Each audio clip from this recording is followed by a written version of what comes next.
staff or a perfect church member. I know that I'm not perfect either.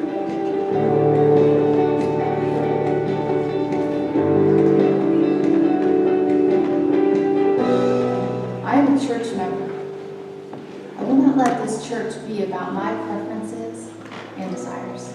I'm in this church to serve others and to serve Christ. I am a church member. I will pray for my pastor every day. His work is never ending and his days are filled with constant demand for his time. My pastor cannot serve our church in his own power. I will pray for God's strength for him and his family every day.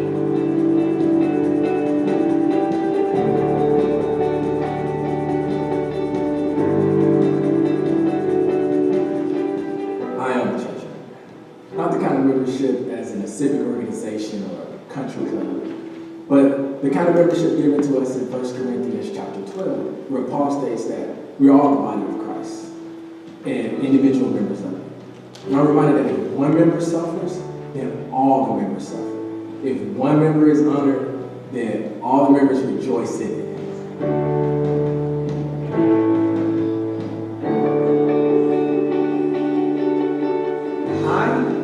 I'm a church member. I am a church member. I am a church member. My family and I will ask Christ to help us fall deeper in love with this church because he gave his life for us. This membership is a gift, and I pray that I never take it for granted, but that I see it as a gift and as an opportunity to serve others and to become a part of something greater than any one person or member. I am a church member. I'm a church member. I am a church member.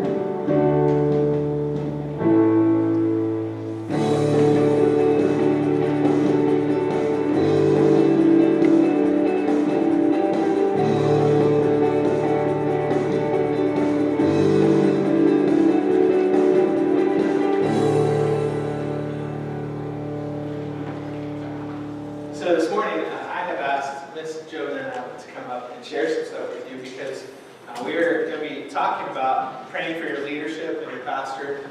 And it's a little weird for me to talk a whole lot about it. And so I'm going to talk about it, but I'm asking Jolyn to kind of open it up because I'm sure she'll share a little bit of this. But Jolyn has a very unique perspective. She grew up with the daughter of a pastor, if you didn't know that. She has worked with pastors in our office, has grandchildren that are pastors, and so she has a very unique perspective on the ministry. So I wanted to just, for a moment, let you guys hear just kind of some of her insight and some things that she sees about a pastor's life, and then I'll come up and... Thanks, Kent. No, I don't need to talk. Sorry, Jolyn. I'm Jolyn, and I'm not the senior pastor here. But like you said, he asked me to say a few things. My granddad was born in 1892 or something like that. And he was a carpenter, and he was a farmer, and he was a preacher. And he preached over around Peru and Nantes and Wayside Christian Church, Mound Valley Christian Church. He preached for many, many, many years. My dad grew up and followed in his footsteps as a carpenter. But in 1945, my brother was born. My brother was born with a life-threatening medical condition. And when he was just a baby, middle of winter, our doctor told my mom and dad that they needed to take him to the Mayo Clinic in Rochester, Minnesota. We know a lot about that place, it seems like. So in the middle of winter, 1945, and that was not a small task for them to get up there. So our doctor even produced his own tire ration cards for them to put tires on their car to make it to Rochester with my brother. So they got there to the clinic and took my brother David in. Remember, he's just a tiny baby. And the doctors told them that they would have to leave him with them for treatment, and they couldn't stay. So my mom and dad went and found a little upstairs sleeping room to stay there while my brother was in the hospital. And that night, my mom and dad knelt before God, pleading for my brother's life. They begged and they bargained, and my dad told the story, my dad passed away in 2005, but he told the story that he promised God that if he would save my brother's life, that he would dedicate David's life to the ministry, that he would raise him as best he could as a Christian, and he would dedicate David to serve him and preach the gospel of Christ. But my mom nor my dad felt peace about that decision and about that prayer. And they wrestled with God through the night, trying to find some way to find peace, find that voice from God saying, okay, and it didn't come. Finally, my dad said, okay, if you will save my son's life, I will dedicate my own life to serving you and to preaching the gospel of Christ. And my dad did for 50, 60 years. He retired after 50, but he kept preaching.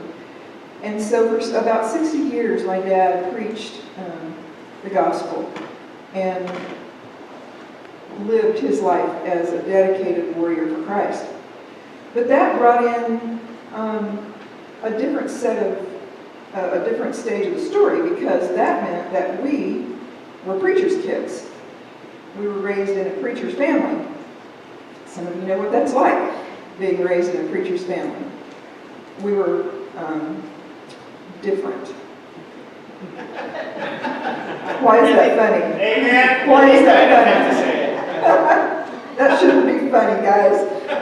No, but we were raised differently. There's a tension being raised in the preacher's family. And it's like walking a tightrope, because you want your family to be normal, like everybody else, but yet you can't. You cannot be like everybody else. It seemed like we were always on guard. We were on guard, not only just behavior and not those things that you would normally think, but we were on guard. We might have someone come to the house at 1 o'clock in the morning needing help, or call on the phone at any time of the day or night. You know, my dad always said, don't you dare tell them I was sleeping. You know, he never slept if somebody came to the door or called him on the phone. I always thought that was strange. I always thought it was because he didn't want them to think you ever got tired. But I realized, and I confess that it wasn't until I started thinking about talking today, I realized that it wasn't that. It was that he didn't want them to think they were bothering him.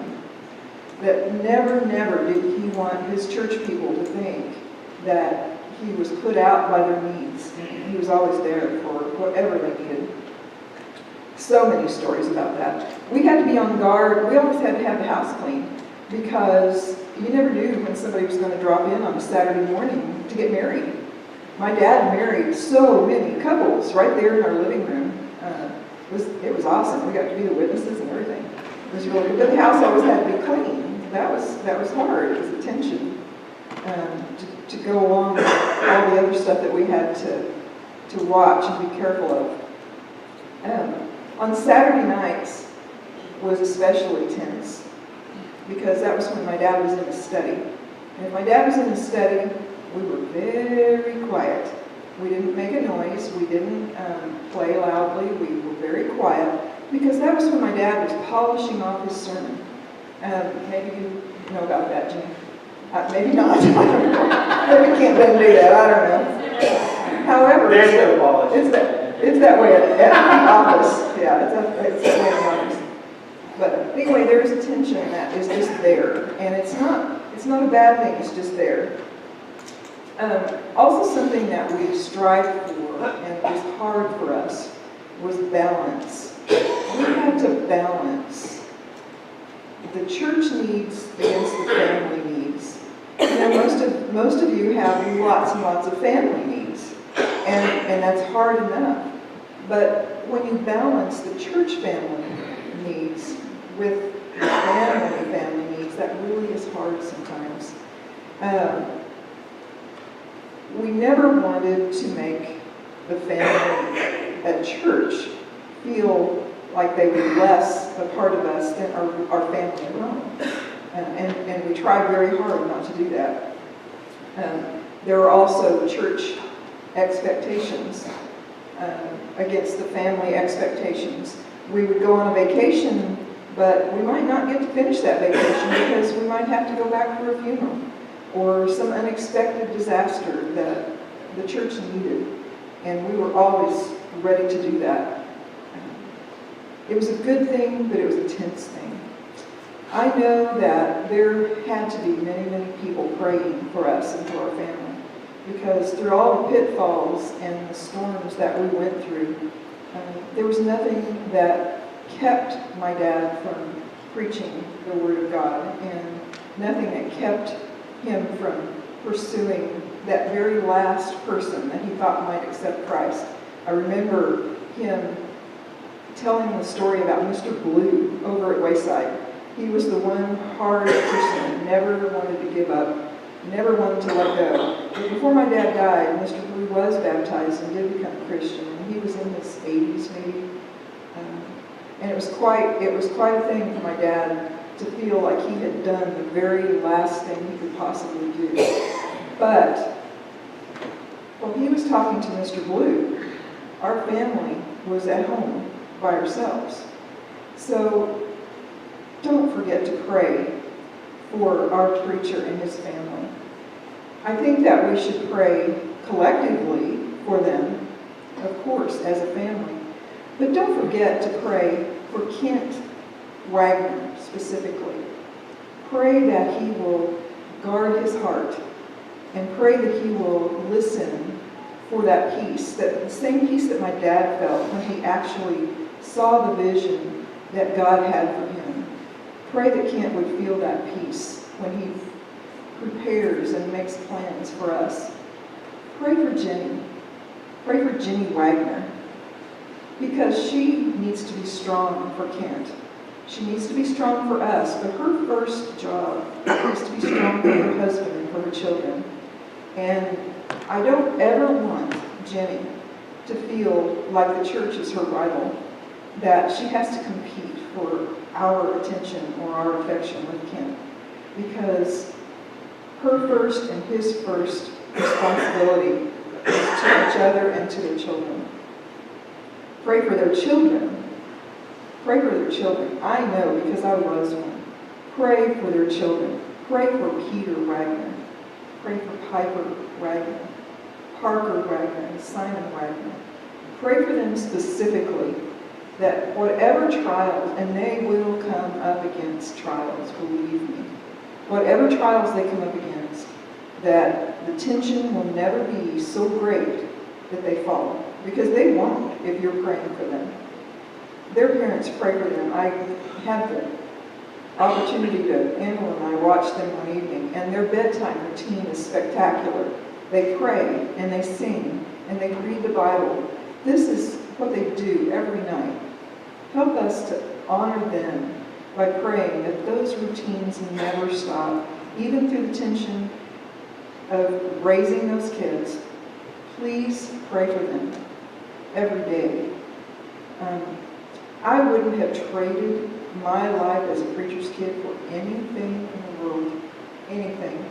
But it's kind of tough. It is tough.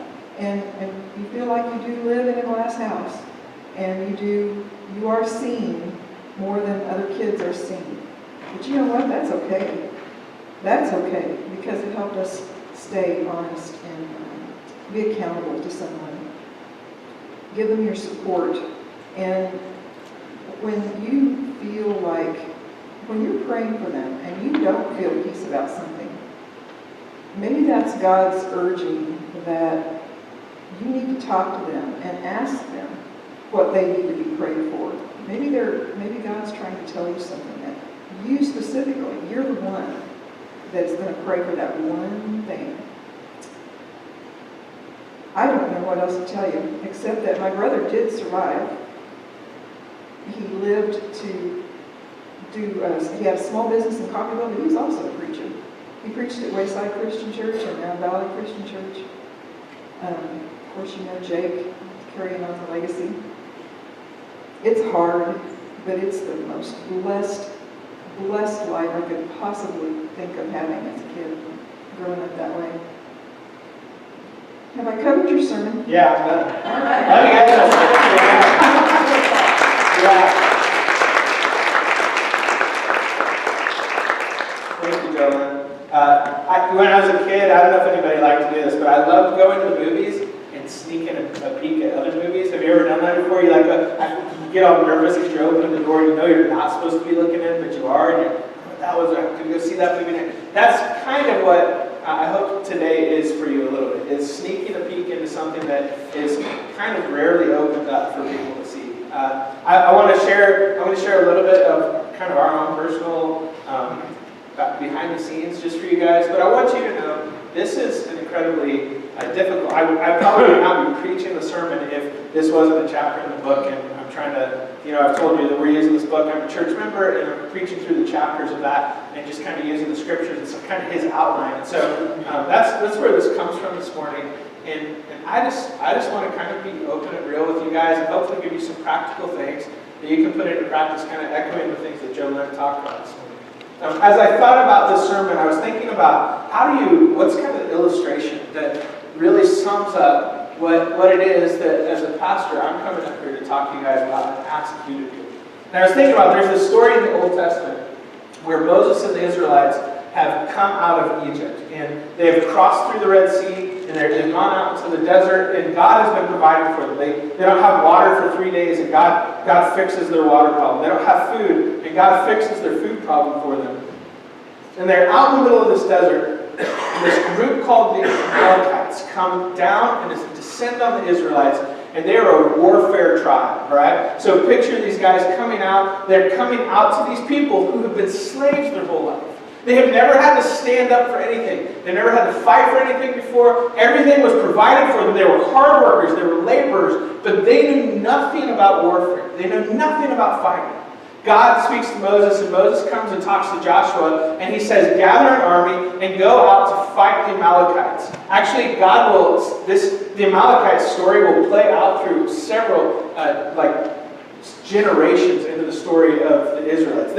You remember King Saul? Some of you who are kind of Bible scholars, that King Saul is supposed to destroy a group of people. It is the Amalekites, and it is God wanting him to destroy them completely because of what they did to the Israelites clear back at this moment in the Israelites' history. All right? They have come and they're attacking them. God tells Moses to tell Joshua to get an army together. And Moses says, I'll go up on this hill over here and I will hold my staff in my hands. And as I hold it up, you guys fight. And so the Israelites go out to fight, and Moses holds up the staff. And you probably know the story that he's holding it up. And as long as Moses' arms are in the air, the Israelites are winning. But as Moses is an old man by this point, and his arms, can you picture him? They're starting to shake, and he's trying to hold it up, and his arms slowly start to drop, and he can't hold it up anymore. And as his arms start to drop, the Israelites begin to lose the battle. It starts to sway the other way. And so Moses fights back up, and while he's up there are two men standing beside him. One is named Aaron, who is his brother, and the other one is named Hur. And Aaron and Hur, they go and they grab these stones, and they build this big stone seat for Moses, because everybody wants to sit down, right? And they build Moses a big seat to sit on, and they stand beside Moses, and they hold Moses' arms up so that the battle can be won for the Lord. And when I think about what I do up here, I'm no Moses. Let me just be clear about that. I'm no Moses. But I do know that I can't do what I do up here. I can't do what I do in the church. I can't do what I do week in and week out without people who will stand beside me holding my arms up in prayer. You know what I'm saying? Now, I believe that's an actual story, an actual event that happened, so don't hear me making it into an allegory of some sort, but I do think that it is analogous to what it's like as a minister to be doing what I'm doing. I feel like sometimes I'm trying to hold my arms up for the people of God. I'm praying for you. I'm fighting for you. When I read through scriptures and I preach sermons, you probably don't know this, but I think through some of your names, and I think, how does this affect Kenny when he's teaching in his class? How is what I'm going to preach going to make any difference in his life? Right? I'm thinking through people in this congregation. My heart is for you guys. I'm thinking about it, and I'm trying to hold up my arms, but it can be so incredibly difficult, such an incredibly difficult task. And so what I'm asking this morning, I want to be very clear, is for people who would come alongside and help hold my arms up, help hold Jenny's arms up, help hold our elders' arms up. They have such a difficult task. They don't even get any of the accolades, right? They come, you don't know this, but they meet, they pray for you, they serve, they talk, they vision cast, they think about so many things. It is painstaking sometimes to make decisions because they think so much about how this is going to affect the entire body, and they pray and they think and they pray and they think, and their families are sacrificing, their families are giving, and their families are being attacked by Satan. And they need your prayer. Leadership in this church. It was interesting when I have done ministry for most of my life, most of my adult life. When I was 18 in college, I started doing ministry. Right away, I started a youth ministry at a small church in Manhattan, Kansas, and I just kept doing ministry from that point on. And so until I worked at the job at Subaru for the year before I moved here and worked there for a year, I had not really worked a marketplace job. Like really done that. I had done side stuff. I would build websites on the side, kind of had a little side business that I would do, but I never worked just straight in the world. And it was interesting as I was doing it, my brother had been in ministry for a while, and he works in kind of the tech side of the world too. And so he and I were talking about it one day, and he said, so how are you liking, not being in the church? Do you like it? Is it hard? Is it enjoyable? And we were talking about it, and he said this, and I thought it was kind of right on the money. He said, when you work in a church, it's like you take a stick of butter and you melt it in the microwave and it just melts and it goes all over the whole plate, right? There's this amount of work and this amount of what happens in the job, but it just gets spread out in every single area of your life. And he said, but when you work a normal job, there's the same amount of work, same amount of time, same amount of energy. So I don't believe that what I do is any harder than what you do. Don't hear me say that. But the difference is what you do, most of you, it's very defined. When you leave that place of employment, it's done. See, in my life, I have had a kid show up at my house, a teenager, at 2 a.m. in the morning because his mom just got thrown through a plate glass window by his stepdad. And he was trying to fight the urge to grab a shotgun and blow his stepdad to bits. 2 in the morning, kid knocking on my door, weeping and crying. There's glass cuts on his arm. We have taken kids into our house who were kids that were in the church and their parents just were kind of non-existent and they needed a place to stay, and so we brought them in. I have sat by the beds of 80-year-olds and held their hands and prayed over them as they have passed from this life into the next. And I have sat by the beds of 18-year-olds and held their hands as they breathed their last and went from this life to the next.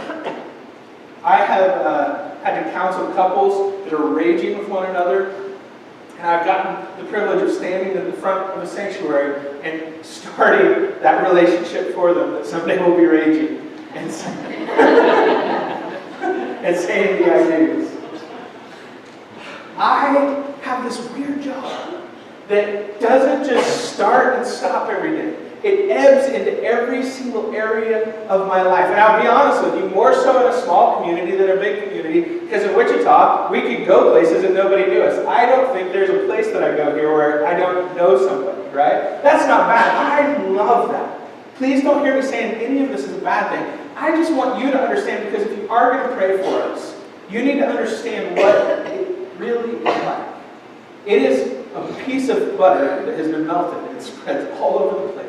And it never stops and it never ends. And there are some definite tensions.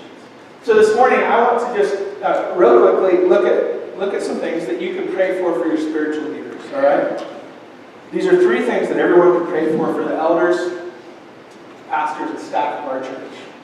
Number one, you pray for the families of your leaders. As Jolynn touched on this.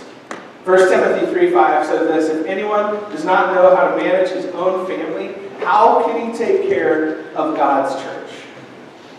And does anybody else's job have that as part of your requirement, that if you can't take care of your own family, then you can't take care of your job? Right? Most of you, they don't care if you get a divorce. They don't care if your kids are going crazy, right? They don't care. Now, it maybe should be part of a requirement, but it's not. But in my line of work, there is this, Jolynn totally hit it on the head, it is a tension. There is this struggle, this pull. I actually, every time I meet somebody who is a pastor's kid, I ask them, what did your parents do right and what did they do wrong? Because one of my greatest fears in life is that I will spend my entire life helping you all get to heaven and my kids will go to hell. That scares the tar out of me. And so I am working as hard as I can to be a good dad. Not just a good dad, to be a great dad. I've actually, for a while, I've kind of thought this, that I want to be a great dad, as great as I possibly can. And for now, I'm going to try to be a good pastor. And someday, when my kids are out of the house, and when and Jenny and I can focus more energy on ministry, I someday want to be a great pastor. But right now, I'll just be honest with you. My goal is to be a great dad, a great father. Because my kids are going to feel pressures that I can't even control. There are going to be kids at school who are going to tell them they won't smoke something, they won't drink something, they won't ingest something because they're my kid. Do you think the banker's kid gets that? Maybe the policeman's kid, I don't know, but they're going to think that my kid won't do something just because their dad is a pastor. So I am working right now and talking to my kids before they even hit those moments. I'm saying things like, if I was a banker, I would still want you to do what's right. This is not about me being a pastor. It's about we love Jesus in this family. But if you mess up, guess what? God is still going to love you.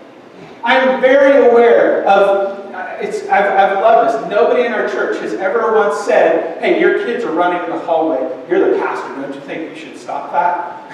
Nobody, thank you for never saying that. Because guess what? My kids are kids. They don't have a call from God to be a pastor. Right? That's my call. That's my calling. It is. I understand that there's great responsibility on me for this. But there is this tension that lives in the heart and mind of children who are children of pastors. And I work so hard. I've said for years that if it came down to it, if my kids were walking away from the Lord because of my job as a pastor, I would quit in a heartbeat and I'll start pushing carts at Walmart. I would move to Alaska. I would do whatever it takes because my kids matter. I get one shot with them. And I am telling you, I need you to pray for my family because it is so incredibly difficult. I get 4 hours a night with Peter Piper. 4 hours a night. And I have nights where I have to make a decision. Do I go to this meeting or do I spend time with my kids? And sometimes I'm able to push the meetings past their bedtime, and so I do that. But I have this incredible tension there where I'm having to choose between potentially, and it's not one meeting, right? It's not the one meeting. It's the pastors have meetings and meetings and meetings and they never end. And I have to choose. Do I go to this meeting or do I spend time with my kid? And I'm telling you, I work my tail off to be with my kids as much as I can. Some of you know that. Some of you have had me push back and say, I can't do that. I haven't seen my family very much this week. There's a tension with Jenny. I had an old pastor one time say to me, he said, how's your relationship with your wife doing? And I said, oh, it's pretty good. We're doing pretty good. And he looked at me and he said, listen, he said, your church is a prostitute that your wife can't fight with. And I was like, what? Have you ever had somebody say something and you're like, I think you might have been drinking or something, It was like, what did you just say? And he said, I just want to be clear with you about this. If you were having an affair with another woman physically, your wife could go beat her up. He said she could punch her in the face. This is his words, right? She could punch her in the face. He said, but she does not know how to deal with you giving all of your time and all of your affection and all of your love to the church. Because that's God's work. There's no way for her to fight it, right? There's not a person, there's not an entity.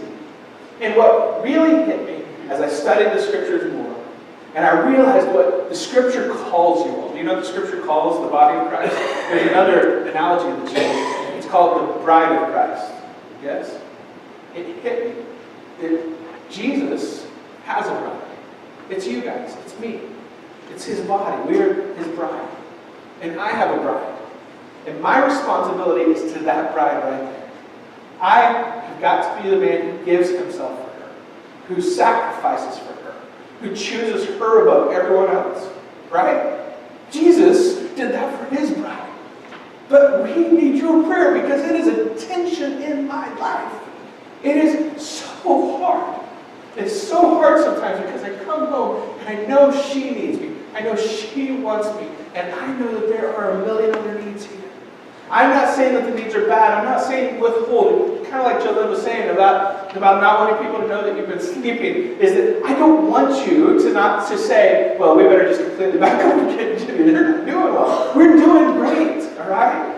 But I do need you to know so you can pray, because I won't be doing great if I don't keep my focus on Jesus and trust that He is God, and that you are His bride, and that He loves His bride and can take care of His bride, and that He doesn't need me. It's His pleasure to use me. You got it? I need your prayer. My family needs your prayer. Jenny needs your prayer. Did you know she is not an extrovert by nature? This is like the hardest job in the world for an introvert to go into. She has learned to be extroverted a little bit because she's married to me, a goofball. But if you had met Jenny before we got married, she would have been over here just standing there going, right? Is that true? But she talks to you all. But it drains her. Not because you're a drink. Well, some of you are very draining. No, I'm just kidding. She talks to you because she loves you and she's learned to play that role. But internally, that is incredibly difficult for her, because what powers Jenny up is to sit alone with 4 kids in another room, like far, far away, and reading a book and just enjoying being alone. So you need to know that, right? We need to be praying for my family, my wife, and our elders' wives, and our staff's family and spouses. Number 2, this is the second thing that you can do. You can pray for protection. Pray for protection. 1 Timothy 3:2-4 says, "Now the overseer is to be above reproach, faithful to his wife, temperate, self-controlled, respectable, hospitable, able to teach, not given to drunkenness, not violent, but gentle, not quarrelsome, not a lover of money. He must manage his own family well and see that his children obey him, and he must do so in a manner worthy of full respect." That's easy. Got that one down. Thanks, Paul. And then if you jump to 1 Timothy 3:7, he says this: "He must also have a good reputation with outsiders." So it's not just about you, folks. I also need everybody out there to like me, right? Listen to this. "That he will not fall into disgrace and into the devil's trap." Into the devil's trap.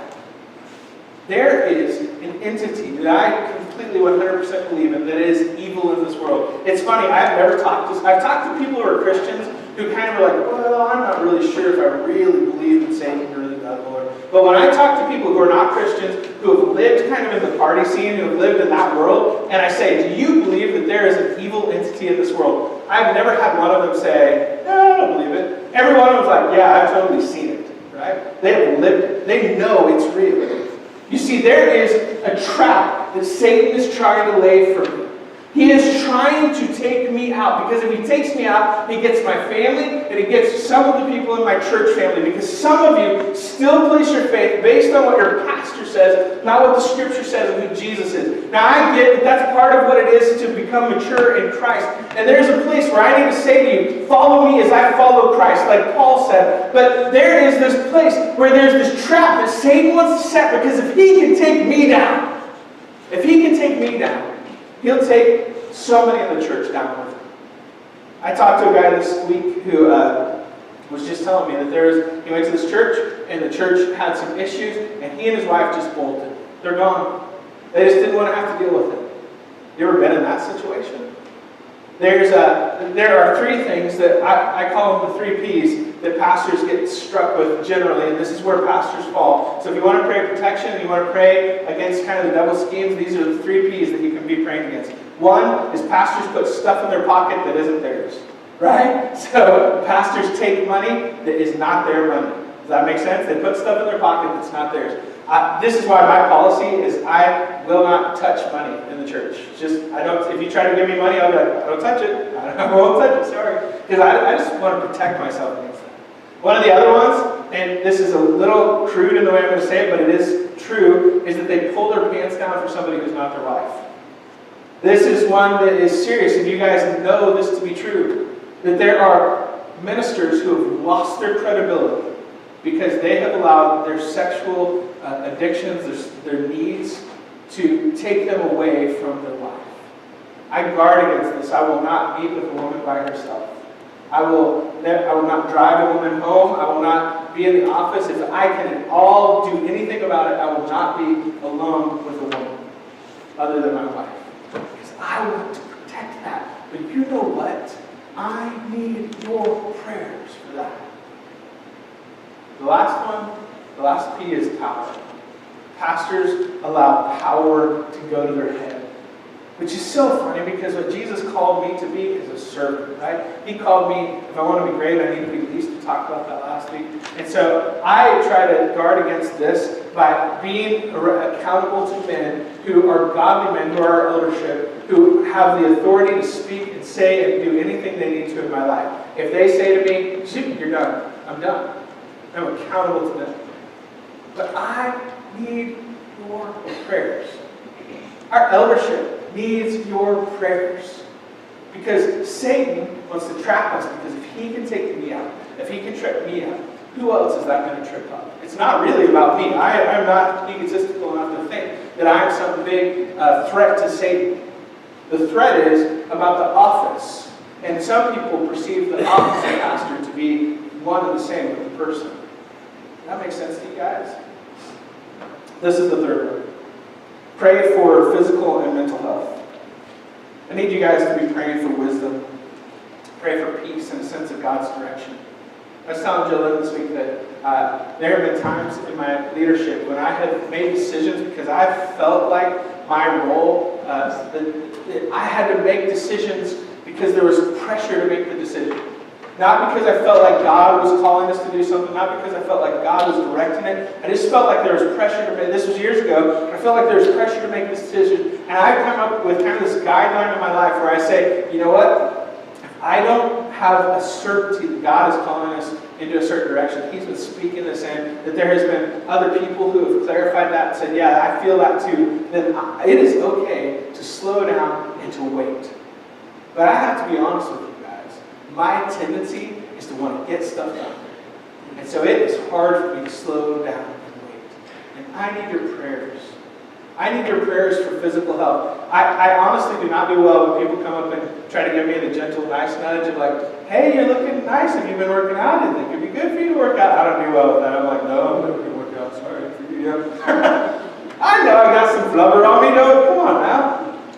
But you know what does really affect me is when people say, hey, I've just been praying for you and your health, and if there's something I can do for you, let me know. Because I don't need somebody to remind me I'm overweight, but it is powerful to have somebody praying for me about that. You know what I'm saying? I shared with our elders because I want to be accountable to them. I've gained 10 pounds in the last several months. I need prayer for that. You know? I need prayer. This is a difficult one for me. And we were going to come up and sing and close, and I know it's kind of a weird one, not the normal sermon. But I'm going to ask of you guys that you would really consider, there's a fourth pledge in your bulletin. If you pull it out, you can look at it. It says this, you guys pull it out. It says, I am a church member. I will pray for my pastor every day. I understand that the pastor's work is never ending. His days are filled with numerous demands that bring emotional highs and lows. He must deal with critics. He must be a good husband and father. Because my pastor cannot do all things in his own power, I will pray for his strength and wisdom daily. I'm going to ask something that is very difficult for me to ask. Because I'm never the guy who comes and asks people for help. You know, as a pastor, I'm usually the guy that other people are coming and asking for help. And really, if I were to be honest with you, I like it that way much better, don't you? Wouldn't you rather be the person that people come and ask than to have? I don't know, there's something about American pride that makes us not want to ask for help. And I'm asking you this morning, not because things are so horrible, but because I don't want things to get horrible. You know what I mean? I would ask you this very clearly. Would you consider praying not just for me, but for the elders and staff of this church 5 minutes a day? 5 minutes a day to pray for Jim Stevens, to pray for Kenny Gott, to pray for Bill Cochran and his family, to pray for Bob Harris and his family. Will you consider praying for them? Will you consider praying for Jolynn? You know, I know people might say, well, Jolynn's just a secretary. Whoa, Jolynn is so much more than a secretary if you don't know. She does as much ministry with people as I do. People come in, they stop at her desk and talk to her. I'll walk out and Jolynn is praying over somebody who has just come in and needs help with food, and she's just stopped to pray for them. Would you pray for her? If you don't know this, I'm introducing this. Miss Grace Scott has been hired to do our children's ministry part-time. Everybody clap for that. She's not here today because she works another job as a nurse, and she's having to work today. And next week we'll celebrate her for that. But man, be praying for her and Levi. This is a big change. She's a mom. I said to her the other day, because she's been coming in a lot this last week, and I said, hey, I just want to make sure you know, I'd rather you stay with your kids if you need to. This is not my expectation that you're in here every day, and you need to be a mom first, you know, because I'm watching out for them too. You need to pray for Mr. Gus. Where are you at, Gus? Yeah. Gus is interning for our youth ministry, but he's also going to school, and he's working on becoming an EMT, and he's still working another job. And so we need to be on top of Gus, praying for him and watching out for him and saying, hey, it's okay, God has this. You don't have to be anything more than just Gus, right? That's it. That's all we expect. Pray for Chris. Where's Chris at? Hey, Chris is leading our worship ministry. And she is, as you guys know, she is getting really excited, and we're trying a bunch of stuff, and that's hard. It's hard to change, and it's hard to adapt and to learn. And so you need to be praying for Chris. Do you see how things change when we stop just worrying? You know, the last several weeks have been all about our preferences. And when we stop worrying about that, we start praying for one another, thinking about one another, it changes the dynamic in a church. I'll close with this. This doesn't need to be just praying for us. Some of you who are prayer warriors need to take up the mantle of praying for people in our church. At 8:30 this morning, there were 3 of us that met in the prayer room. If you don't know where that's at, it's just this door that's the last door on your right as you leave. There's a door there, there's a little room right there, and it's a prayer room, and it's a place where there were 3 of us who gathered this morning and prayed for the church. And I was thinking that I'll hopefully tie these 2 things together, but I did this wedding yesterday for my cousin, and they're up there, and when you do the weddings, they're all googly-eyed, and then they hear anything you say, they're like, I just can't wait to kiss. That's all they're thinking about is the kiss. And so I'm doing this wedding, and I really know who the wedding's for is everybody else sitting in the audience. They're all listening to what I'm talking about.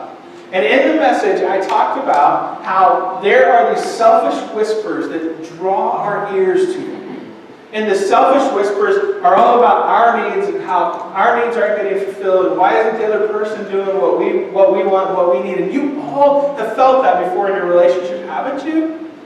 And the only antidote to it is to become selfless, is to stop asking for something from them and start saying, how can I give to you?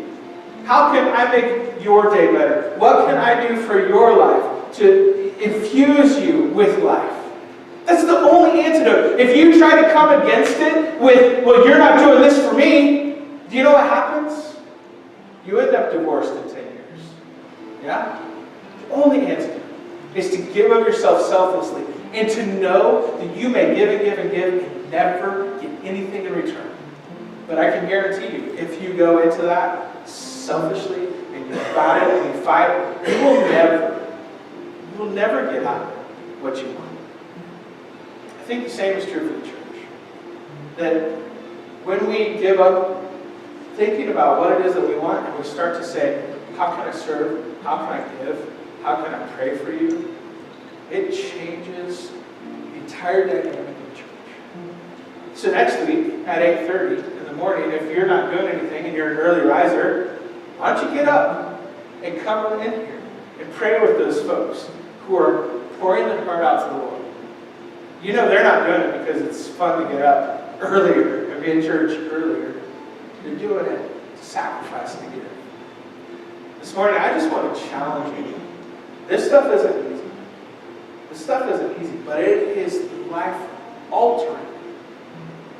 I want to challenge you to take that challenge of, you can do one or both, praying for 5 minutes a day for your leaders, and or starting to join together with some folks in our church to pray and just start saying, I want to see this church transformed by the love and goodness of Jesus.